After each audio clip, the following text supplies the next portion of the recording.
David Guiraud, sur l'étape d'après, on a vu Jean-Luc Mélenchon qui demande la destitution du président. Pour vous, la cible, ici, c'est Emmanuel Macron.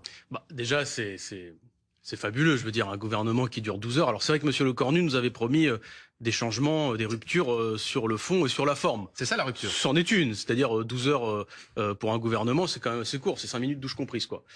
Mais maintenant, ce qui se passe, c'est que j'entends M. Vallée qui dit la dissolution. Nous, on n'a jamais eu peur des élections, donc on y retournera s'il faut qu'il y ait une dissolution. Vous ça, enfin, il y a quand même quelque chose qu'on a tendance à oublier.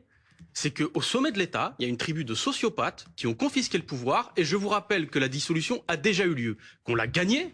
D'accord, le Front populaire l'a gagné. Ça ne veut pas dire qu'on avait une majorité absolue, mais on l'avait gagné, on était premier. Qu'est-ce qui s'est passé?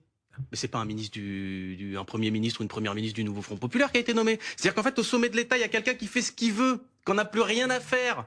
Et la seule solution pour que ça s'arrange, c'est qu'il s'en aille. Parce que Emmanuel Macron est la cause du blocage politique. Et honnêtement, je vais vous dire une chose. Franchement, le retour de Bruno Le Maire, je me demande si c'est pas une provocation directe de sa part pour faire exploser le bloc majoritaire. Parce que maintenant, l'étape d'après, c'est quoi? C'est d'essayer de filer les clés du camion au RN pour se refaire une virginité politique au centre en disant, regardez, nous on est dans l'opposition et dans un an revenir. C'est ce que prépare Monsieur Attal, déjà. Donc, si on veut que les choses soient faites dans l'ordre, faisons partir celui qui est responsable du désordre. Il s'appelle Emmanuel Macron et c'est lui qui a un programme politique qui, depuis 2017, pille les ressources des Français pour abreuver les grands groupes et les grandes... Allez, dans une seconde,